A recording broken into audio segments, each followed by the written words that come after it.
안녕하세요, 사랑하는 성도 여러분. 오늘 요한복음 3주차 강의로 여러분들을 만나뵙게 되었습니다. 여러분 지난주 1주차, 2주차 강의를 지나오면서 그 중요했던 내용들을 다 기억하고 계신가요? 아마도 또 까먹기도 하시고 또 가물가물하실 수도 있다고 생각이 들어서 주차별 강의를 시작할 때마다 지난주 다루었던 강의의 중요한 부분들을 조금씩 정리하면서 지나가려고 합니다. 오늘은 그래서 3주차로 2장과 3장을 여러분들이 잘 읽으실 수 있도록 좀 해석하고 함께 좀 알아보는 시간을 가질 텐데, 그 전에 1주차와 2주차 때 우리가 다루었던 중요한 내용들을 다시 한번 되짚고 넘어가는 시간을 좀 가지도록 하겠습니다. 여러분, 이 지도가 우리가 1주차 때 사용했던 지도인데요. 우리가 지금 보고 있는 이 지도의 모양처럼 공간복음과 요한복음의 차이로 두드러지게 나타나는 것이 바로 이 도표에 나와 있는 내용들이라고 했었습니다. 여러분 이제 기억나는 대로 우리가 좀 이 블랭크 안에 조금씩 넣어보면 재밌고 또 기억이 좀 되살아나지 않을까 생각하는데요. 먼저 공간복음과 요한복음이 이제 90% 정도가 다른데 그 다른 부분들이 이러한 영역 가운데서 나타난다는 것이었죠. 사역의 무대, 그러니까 공간복음이 펼쳐지고 있는 무대는 어디였냐라고 봤을 때는 바로 이 지도에 갈릴리 지방이 대부분 이쪽에서 사역들이 펼쳐지고 기적들이 행해지는 그런 이야기들이 많이 기록되어 있다는 것이 바로 공간복음의 위치였습니다. 자, 그렇다면 반대로 요한복음은 어느 지역을 중심으로 이렇게 펼쳐지고 있다고 말씀드렸었나요? 바로 유대라고 불려지는 예루살렘 그 근방 지역을 통해서 바로 이 요한복음에는 이런 사역의 무대가 유대 지방을 중심으로 기록되어졌다, 이렇게 정리를 했었죠. 여러분, 그리고 공간복음의 이 말씀의 핵심은 마태복음과 마가복음, 누가복음 각각이 조금 상이할 수는 있겠지만 대체적으로 그 공간복음이 지향하고 있는 말씀의 궁극적인 목표가 바로 하나님 나라였습니다. 하나님의 나라에 대해서 어떻게 하면 하나님 나라에 들어갈 수 있는지, 그 나라가 어떤 나라인지 이에 대한 설명들이 나타나는 것이 바로 이 공간복음의 핵심, 말씀의 핵심이었죠.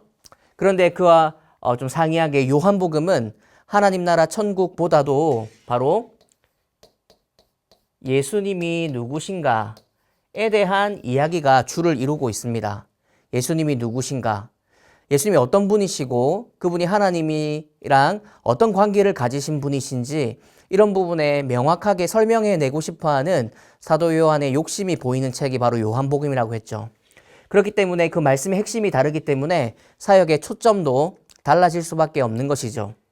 공간복음은 기적이라든지 치유 같은 사역들이 많이 드러나지만 요한복음은 기적이나 치유, 축귀 이런 그런 기적보다도 그런 기적을 통해서 예수님이 곧 하나님이시다. 그러니까 예수님과 하나님이 동일한 한 분이시다. 이런 아버지와 아들과의 관계이시다. 같은 하나님이시다라는 개념들을 설명하기 위해서 사도 요한은 많은 부분의 기적들을 이와 같은 초점을 가지고 기록하고 있다는 것을 알 수가 있습니다. 그리고 네 번째로 교훈의 방법으로는 공간복음에는 비유의 방법이 많이 나오지만 요한복음에는 긴 설교, 교훈의 방식이 채택되어져 있다고 말씀드렸고, 공간복음에서는 예수님을 적대하는 세력들이 보통은 바리새인과 또 서기관들 이런 당시 율법주의자들이 많았지만 요한복음에는 유대 백성들이 예수님을 이렇게 거부하고 밀쳐내고 받아들이지 않았다라는 것으로 포커스를 모으는 것이 요한복음의 특징이었습니다. 그렇기 때문에 우리가 구조에 대해서 다시 한번 살펴보겠지만 이 요한복음의 결론부에 이르기 전에 핵심적인 부분은 무엇이냐면 많은 기적들을 행하셨지만 예수님을 받아들이지 않았던 유대 백성들에 대한 이야기가 결론과 같이 등장하는 것이 12장 37절의 말씀이라고 말씀드렸었죠. 여러분, 오늘 이제 우리가 2장과 3장을 공부하게 될 텐데 그 2장과 3장을 공부하러 가기에 앞서서 이런 내용들, 배경들을 우리가 다시 한 번 더 정리한다는 것이 얼마나 중요한지를 한 번 더 생각해 주시면 좋겠고, 이 지도를 계속해서 보시면서 요한이라는 자가 바라봤던 예수님, 그리고 요한이 기록하고 싶었던 그 복음서의 의미를 조금씩 더 찾아가는 시간이 되면 좋을 것 같아요. 여러분, 이 지도가 바로 그 예루살렘부터 시작해서 그 신약 시대에 사도 바울이 2차 전도 여행, 3차 전도 여행을 다니던 길을 중심으로 한 지도입니다. 바로 요한복음이 요한이 받아들였던 복음, 예수님과의 그 추억과 또 그런 역사가 있는 장소는 바로 이 지역이죠. 예루살렘과 갈릴리 지역, 유대와 갈릴리 지역인데 실질적으로 지금 사도 요한이 있는 곳, 사도 요한이 사역하고 있는 목회지는 바로 이쪽에서 여기까지로 간 에베소라는 지역 가운데에 사도 요한이 있습니다. 사도 요한이 나이가 정확하게는 모르겠지만 90년, AD 90년경 전후로 이 요한복음이 기록되었을 거라고 추정하고 있는데 여기에 있는 반모섬에서 요한계시록까지 하나님의 영감을 따라서 이 계시의 말씀을 받아 적은 기록을 보게 된다면 이 지역에서 계속해서 목회를 하고 있었다는 것을 우리는 알 수 있게 되죠. 사도 요한은 이 유대 지역에서 자신에게 받아들여졌던 복음이라는 것을 엄청나게 먼 나라인 지금 현재 터키라는 지역의 소아시아 지역이었던 이 에베소라는 곳까지 가서 목회를 하고 있고 복음을 전하는 사역이 되다 보니까 이 괄호 안에는 다른 공간 복음과는 달리 요한복음은 유대에서 아니면 유대적인 배경에서 형성된 복음을 바로 헬라 지역, 헬라의 문화권에서 전달해야 하는 상황이라는 것을 우리가 염두하고 사도 요한을 바라볼 수 있어야 된다는 것을 설명을 드렸었습니다. 이것이 우리가 1주차에 나눴던 이야기들이었죠. 여러분, 그리고 1주차의 마지막으로는 우리가 바로 구조에 대해서 우리가 살펴봤었는데요. 여러분, 구조를 살펴보는 것은 너무나도 중요한 일입니다.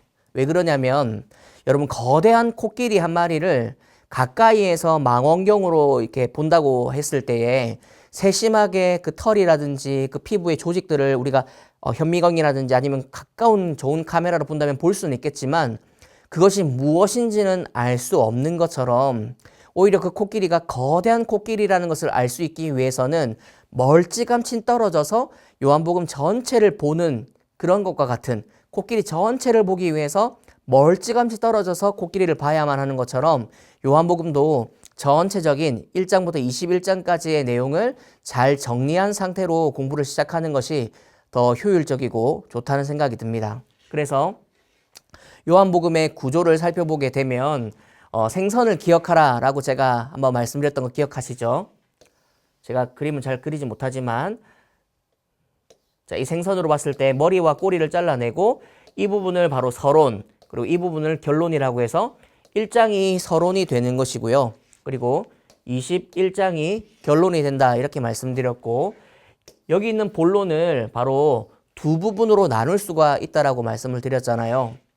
2장부터 12장까지 그리고 13장부터 20장까지를 두 부분으로 나눌 수가 있다 이렇게 말씀을 드렸었고, 2장부터 12장까지를 기적의 책 또는 표적의 책이라고 말할 수 있겠습니다. 2장부터 시작되는 여러 가지의 기적들을 기록해 놓은 책, 그것이 2장부터 12장까지의 내용이라는 것이고, 13장부터 20장까지가 바로 영광의 책이라고 볼 수 있는데, 영광의 책이라는 것은 십자가로 걸어가시는 예수님의 그 핏값으로 사신 그 복음의 그 은혜의 현장으로 들어가게 되는 십자가의 시작점과 마지막까지를 기록해 놓은 부분이 바로 13장부터 20장까지이기 때문에 이것을 영광의 책이다 이렇게 부를 수 있는 것이죠. 성도님들, 요한복음을 공부하기에 있어서 오늘 우리가 들어가는 부분이 그러면 어떤 부분인지를 알게 되면 우리가 어느 책의 어떤 부분을 공부하고 있구나, 그러면 좀 더 이해하기가 쉬워지는 것이죠. 예를 들면 오늘 이제 2장부터 3장까지를 우리가 공부하게 될 텐데, 그렇다면 우리는 지금 영광의 책이 아니라 기적의 책의 서두를 보게 된다. 그러니까 기적과 표적들이 나타나는 초반부를 보게 된다는 것을 알고 공부를 시작하면 되겠습니다. 슬라이드를 보시면 우리가 이제 그 구조를 살펴보고 지난주에 2주차 때는 1장을 살펴봤었는데요. 1장에는 총 51절로 구성되어 있지만 내용은 간단했습니다. 무엇이었냐면 공간복음과는 조금 다른 도입부, 서론이 있다라고 말씀드렸는데 그 핵심이 뭐냐면 바로 여기에 서론에 머릿말이 들어가는 것이었죠. 머릿말. 이 머릿말은 간단하게 바로 예수님을 설명하는 세 가지로 요약될 수 있습니다. 이 예수님을 이렇게 세 가지를 설명하는 데 있어서 세상은 어떻게 받아들였는지, 그 예수님을 어떻게 대했는지에 대한 세상의 반응까지도 기록된 부분이 바로 1절부터 18절까지의 내용이라는 것이었고요. 19절부터 51절까지는 그런 예수님이 이 땅 가운데 오셨다라는 것을 증언하기 위한 증언들이 기록되어 있습니다. 여러분 혹시 기억을 되살려서 요한복음 1장 1절에서 5절까지를 읽어보게 되면 예수님을 이렇게 설명하는 것이 있는데 첫 번째로는 그는 말씀이셨다. 이렇게 이야기를 했죠. 태초에 말씀이 계셨고 그 말씀이 하나님과 함께 계셨던, 그리고 그 말씀으로 세상을 창조했던 그분이라고 설명하는 사도 요한의 말씀이 있죠. 예수님은 말씀이셨다라는 것이고, 두 번째는 바로 그분이 세상을 말씀으로 창조했던 창조주였다. 이렇게 이야기를 하고 있고, 세 번째는 빛이신데 생명의 빛. 이렇게 예수님을 말씀, 그리고 창조주, 그리고 생명의 빛이었다. 이렇게 설명하고 있는 머릿말의 내용들을 우리는 살펴볼 수가 있고, 이것을 확증하고 증언하는 많은 사람들이 등장하는 부분이 바로 19절부터 51절까지의 내용에 등장하는 것이죠. 제가 5명을 언급해 드렸었는데요. 기억을 되살려서 여기에는 바로 세례 요한이 등장하죠. 예수님의 그 오심과 이분이 어떤 분이신가에 대한 내용을 나타내고 있는 바로 세례 요한의 증언, 그리고 바로 이 부분에는 안드레가 예수님을 만나 뵙고 난 다음에 바로 자신의 형을 찾아가게 되죠. 그 형이 누군가요? 바로 시몬. 베드로라는 이름은 시몬이어서 바뀌어지게 되는 이름이 바로 게바, 베드로라는 이름을 받게 되고 원래 본명은 시몬이죠. 그리고 43절부터 51절까지는 빌립이라는 사람이 등장하고, 빌립이 예수님을 만나고 난 다음에 가까웠던 나다나엘을 찾아서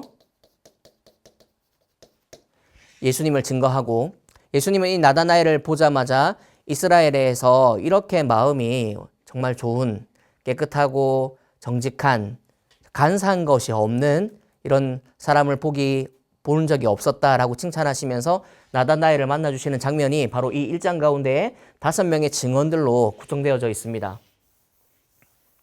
여러분 여기까지가 우리가 지난 2주간의 강의에 정리하는 부분인데요. 오늘은 우리가 2장과 3장을 여러분들이 잘 읽으실 수 있도록 전체 문맥과 함께 어떤 부분이 이런 의미를 가지고 있고 또 왜 이렇게 배열되었을까, 이런 걸 생각하는 것이죠. 첫 번째로 여러분, 복음서라는 것이 예수님의 행적을 기록한 책이잖아요.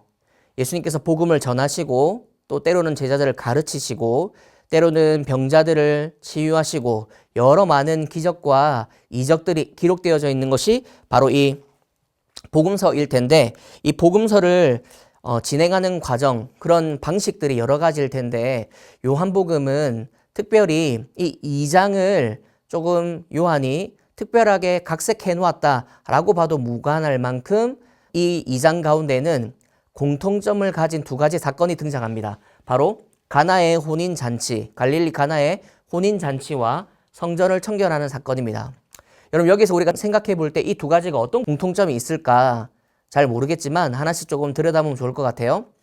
여러분 유대 지방의 결혼식 문화는 우리가 지금 현재 하고 있는 결혼식처럼 30분 내지는 1시간 정도의 결혼 예배나 결혼식을 통해서 끝나는 것이 아니었습니다. 일주일 정도의 긴 시간 동안에 결혼식을 진행해 왔는데, 그 일주일간의 결혼식의 가장 중요한 것은 바로 포도주였죠. 많은 사람들이 몰려서 포도주를 즐기며 함께 기쁨을 나누고 즐거워했던 그런 시간들이 바로 결혼식의 문화였습니다. 그런데 당시 이 2장에 등장하는 이야기를 보게 되면 포도주가 떨어지게 되고 없어진 포도주 때문에 예수님께서 물을 포도주로 바꾸는 갈릴리 가나에서 첫 번째로 기적을 나타냈던 사건이라고 기록하고 있는 이 본문이 등장하고 있죠. 여러분, 이것에서 알 수 있듯이 공간복음에는 이 갈릴리 가나의 포도주의 사건이 기록되어 있지 않지요. 그런데 요한복음에만 유독 기록되어져 있습니다. 그러니까 이 의미가 무엇일까 생각해 보면 우리가 참 재밌게 되는 것이죠.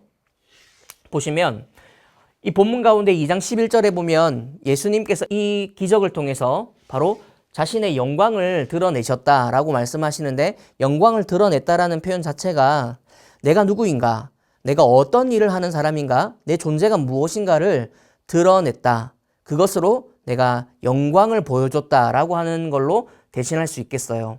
여러분, 그런데 이 물이 포도주로 바꾼 이 사건의 본질적인 의미는 무엇일까 생각해 볼 때, 요한복음 2장에 이 사건이 배치되어 있는데, 이 2장에 배치된 이유, 왜 2장에 배치되었을까를 더불어 생각해 볼 때 다음에 이어지는 바로 성전을 청결했던 사건과 공통점이 있다라는 것이에요.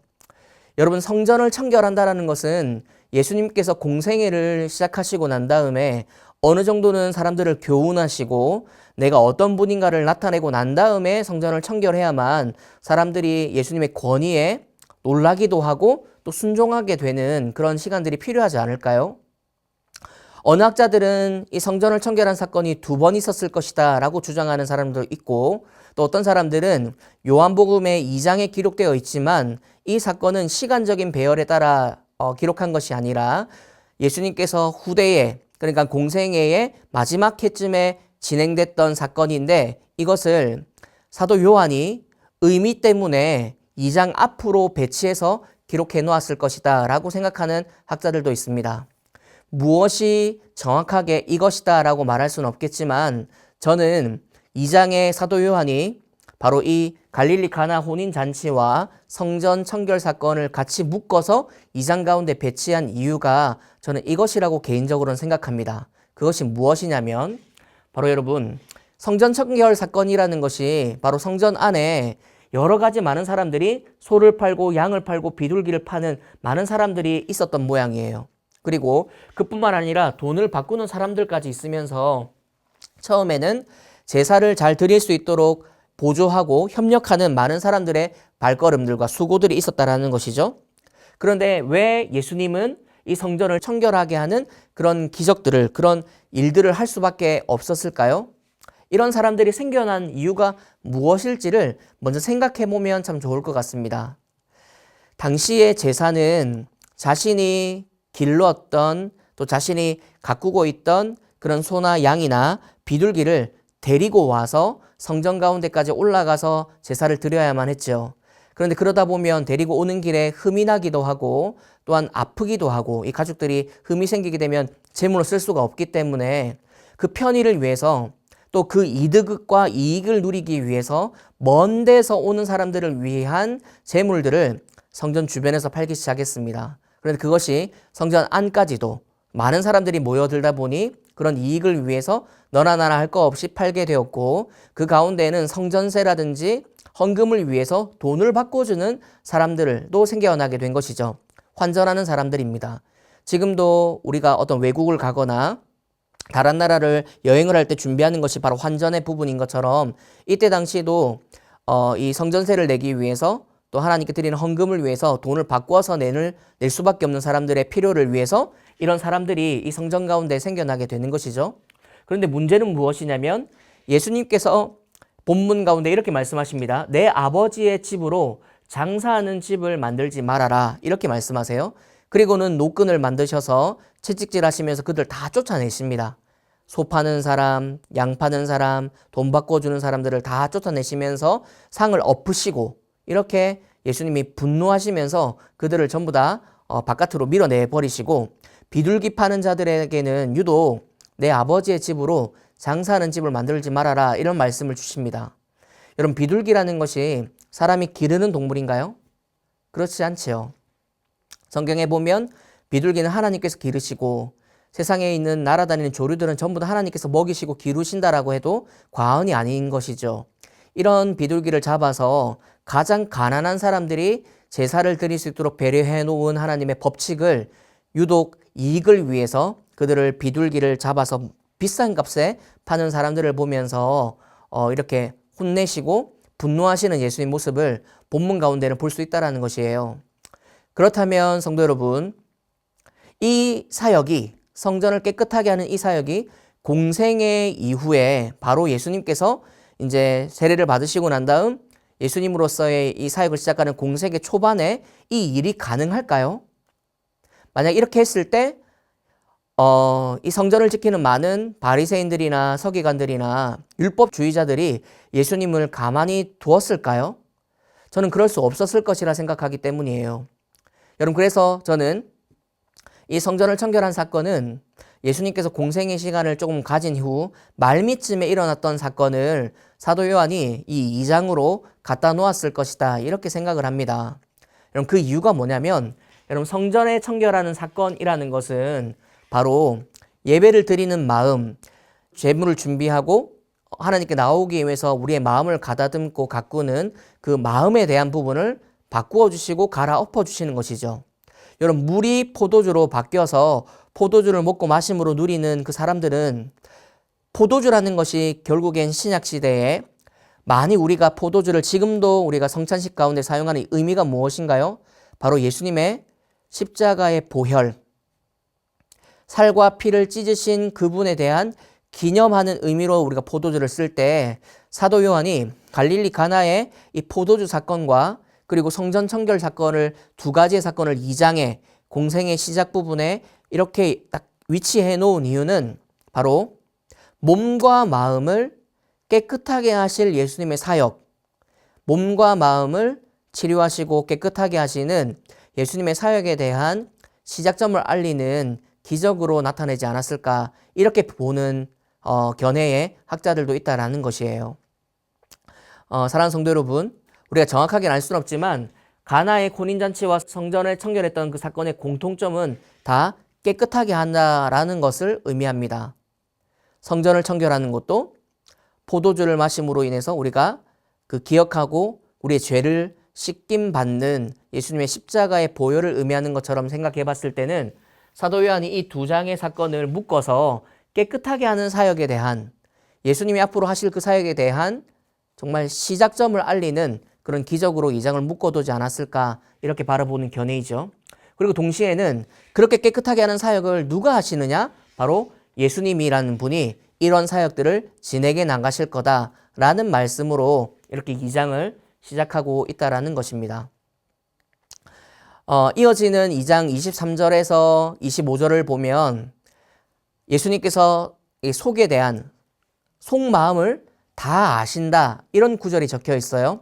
저도 처음에는 이 구절이 왜 여기에 삽입되어 있을까, 왜 사도 요한이 이런 말씀을 해놓았을까, 이렇게 생각해 봤었는데 3장을 보게 되면 뜬금없이 율법주의자, 산헤드린 공회원의 한 명이었던 니고데모라고 하는 이 사람이 예수님을 밤에 찾아오게 되는데, 그를 만나자마자 그의 마음을 꿰뚫어 보셨던 예수님의 그 모습을 설명해 주고 있습니다. 그렇게 본다면 니고데모의 등장을 위해서 이 부분을 삽입해 놓았지 않았을까, 이렇게 생각하는 것이죠. 여러분, 우리가 이제 3장의 말씀을 살펴보게 될 텐데, 3장은 두 가지로 구성되어져 있습니다. 하나는 예수님과 니고데모를 만나서 대화를 나누고 거듭남, 특별히 중생이라고 하는 그 거듭남에 대한 이야기를 나누는 부분이 등장하고요. 그 가운데에 성경의 가장 중요한 한 절로 꼽히는 3장 16절의 말씀, 하나님께서 세상을 이처럼 사랑하셔서 독생자를 주셨는데 이는 그를 믿는 모든 자마다 멸망하지 않고 영생을 얻게 된다라는 이 말씀이 바로 이 니고데모의 만남을 통해서 주어지고 있다는 것을 우리는 알 수가 있습니다. 그리고 이어지는 22절부터 36절까지는 예수님은 흥하셔야 하고 세례요한은 쇠할 수밖에 없다라고 말하는 이 비교로의 이야기를 통해서 예수님의 그 사역에 대한 인정, 또 인지도를 높여드리며 예수님을 인정하고 있는 이 사도 요한의 비교의 이야기가 등장하고 있죠. 여러분, 1절부터 21절까지가 바로 예수님과 니고데모의 만남에 대한 이야기인데, 그 핵심은 바로 거듭남 중생에 있습니다. 여러분, 중생이 무엇인지 알고 계시나요? 중생, 쉽게 말하면 영혼의 변화를 이야기합니다. 당신은 중생을 받으셨나요? 아니면 당신은 거듭났나요? 라고 하는 질문의 의미가 무엇인가요? 우리가 새롭게 태어났습니까? 라는 의미죠. 그렇기 때문에 새롭게 태어났냐라는 질문 때문인지 니고데모도 예수님께서 거듭남, 중생에 대한 이야기를 하셨을 때 내가 엄마의 뱃속에 다시 들어갔다가 나와야 합니까? 새롭게 태어나야 됨을 이야기를 하고 있어요. 그때 예수님께서는 육신의 그런 방법이 아니라 물과 성령으로 세례를 통해서 거듭나는 그 중생에 대한 이야기를 답변으로 주고 계시죠. 여러분, 우리가 여기서 중생이 어떤 사역인지, 지금 니고데모가 궁금해하고 있는 거듭남, 중생이 어떤 것인지를 간략하게 살펴볼 텐데요. 여러분, 보통 우리가 신학대학원에서 구원의 단계를 총 9가지로 이렇게 정리를 합니다. 간단하게 첫 번째로는 소명인데 하나님께서 초청하는 것이죠. 내가 너를 아들로, 내가 너를 딸로 내가 부르겠다라고 하는 하나님의 부르심, 이거 바로 소명이라 하는데요. 부르고 난 다음 바로 하나님께서 하시는 사역이 무엇이냐면 영혼을 변화시키는 것입니다. 여러분, 우리가 어떤 노력을 해서 우리가 영혼의 변화를 받는 것이 아니라 하나님께서 우리를 변화시켜 주시는 말씀과 찬양과 기도함을 통해서, 특별히 예배를 통해서, 아니면 어떤 하나님의 기이한 방법을 통해서 우리가 하나님을 인정하게 되고 알게 되고 그 앞에 꼬꾸러져서 하나님을 주인으로 받아들이는 이 부분을 바로 중생, 영혼의 변화를 얘기하고, 그 영혼의 변화를 받은 우리가 회심하는 마음이 드는 것이죠. 이제는 죄를 떠나서 하나님께로 가겠습니다. 하나님의 마음에 합한 자로 살겠습니다. 라는 부분들이 바로 회심이고요. 이것을 받아들이는 운동을 우리는 신앙이라고 표현합니다. 그러면 이렇게 우리가 영혼의 변화를 받아서 하나님 이제는 죄를 떠나 경건하게 거룩하게 하나님 아들과 딸들로 살겠습니다라고 하는 회심을 거쳐서 그런 운동에 하는 신앙을 받아들임으로 신앙생활을 할 때 하나님께서는 우리를 의롭다고 칭해 주시는 칭의가 나와 있죠. 그리고 칭의된 자에게 주어지는 하나님의 특권인 바로 하나님의 가족으로 전입시켜 주시는 수양이 있습니다. 그리고 이 수양된 자들은 끝까지 하나님의 형상과 성품을 닮아가기 위해서 역사하시는 성령의 사역 가운데 계속 같이 어우러져 가는 것이죠. 성령님, 나를 도와주세요. 저를 깨끗하게 해주세요. 오늘도 진실하고 거룩하게 살게 해주십시오. 이렇게 성령 하나님께 간구하고 기도하면서 이 성화를 이루어가는 성도의 삶이 있다라는 것이죠. 그리고 8번째가 그런 성도를, 그렇게 성화되기 위해서 마음쓰고 애쓰고 살아가는 성도를 끝까지 포기하지 않고 구원하시는 하나님의 사역을 바로 성도의 견인이라고 부르고, 그것으로 통해서 이루어지는 하나님의 이 열심으로 이루어지는 또 예수님의 재림으로 다시 한번 완성되어지는 구원의 완성을 우리는 영화, 이렇게 부릅니다. 그러니까 지금 니고데모가 와서 지금 예수님과의 대화를 통해서 알고 싶은 것은 무엇이냐면, 어떻게 하면 영혼의 변화를 받아 하나님 나라에 들어갈 수 있을까요? 자신이 알고 있는 율법을 통해서는, 내가 이제까지 들어온 바로는 율법을 통해서 그게 가능하다고 들었는데 과연 율법을 통해서 그게 가능할까요? 아니면 예수님 당신이 내가 하나님의 아들 같고 그런 귀한 선생님 같으신데 당신의 가르침은 무엇입니까? 라고 질문하게 되는 것이죠. 그래서 바리새인들은 율법을 준수하고 부활을 믿기 때문에 율법을 잘 지키면 이 부활되어서 하나님 나라를 갈 수 있다고 믿는 사람들이었지만, 이 산헤드린 공회원 중에 한 명이었던 이 니고데모는 어떻게 하면 거듭날 수 있을까요? 라고 예수님께 물어보러 온 것입니다. 여러분, 이거에 대해서 답변이 뭘까요? 사람은 알 수가 없는 것이죠. 세상은 이 중생, 거듭남에 대한 사역에 대해서는 우리가 어떻다라고 말할 수가 없는 것입니다. 여러분, 이것과 같죠. 바람입니다. 여러분, 우리가 눈에 바람이 보여지나요? 보여지지가 않죠.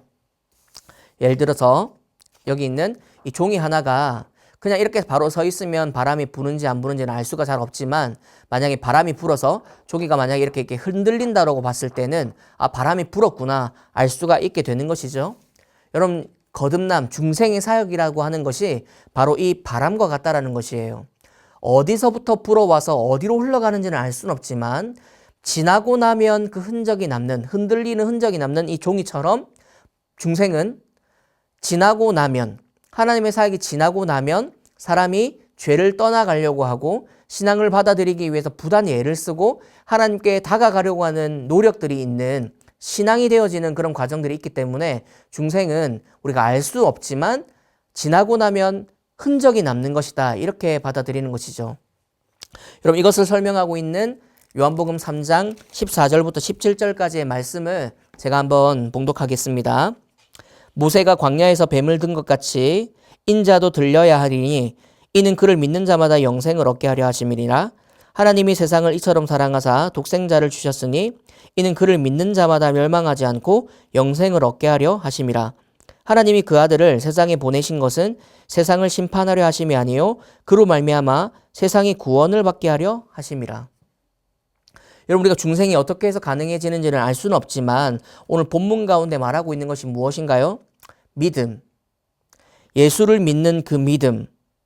이 믿음을 믿는 자마다 이 예수님을 믿는 자마다 멸망치 않고 영생을 얻게 된다라는 말씀. 이 말씀을 받아들이는 사람들이 겪게 되는 중생과 또 신앙을 받아들이며 회심해서 신앙을 받아들이는 데까지 나아가는 바람이 지나가고 난 다음에 흔적이 남는 것과 같은 중생을 경험하는 자들의 그런 흔적, 결과라고 받아들일 수 있는 것이죠. 이 이야기를 예수님께서 율법주의자였던 니고데모와 이 이야기를 나누시고 이 성경의 한 구절로 요약한다면 나올 수 있는 요한복음 3장 16절의 말씀을 이 니고데모의 답변으로 주고 계시다라는 것을 우리는 확인할 수가 있습니다. 여러분 여기까지 2장과 3장의 내용에 굵직한 내용들을 좀 살펴봤는데요. 2장에는 가나의 혼인잔치 그리고 성전을 청결하셨던 예수님의 이 모습을 보면서 깨끗하게 하시는 사역, 몸과 마음을 깨끗하게 하실 예수님의 사역에 대한 이야기, 그리고 그 사역을 누가 하시는가? 바로 예수 그리스도가 하실 사역에 대한 안내를 우리가 2장에 사도 요한이 기록해 놓았을 것이다. 이렇게 추측해 보는 것으로 공부를 했었고 3장을 살펴봤을 때는 율법주의자였던 사내들인 공의회의 한 회원이었던 정말 잘 나가는 선생님이었던 니고데모가 밤중에 예수님을 찾아와서 어떻게 하면 거듭날 수 있을까요? 어떻게 하면 중생을 경험할 수 있을까요? 라는 질문 가운데에 예수님과 나눴던 대화를 통해서 예수님을 믿는 믿음, 그 믿음 하나가 결국엔 우리에게 영생을 선물하는 믿음의 결국이 된다, 결과가 된다라는 것을 살펴보게 됩니다.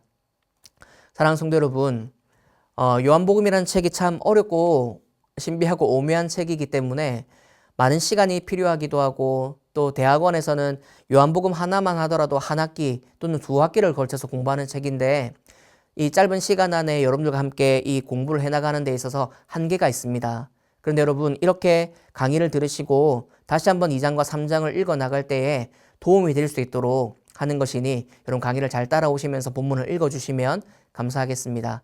여러분 다음 주 4주차 강의 때 또 다시 뵙도록 그렇게 하겠습니다. 감사합니다.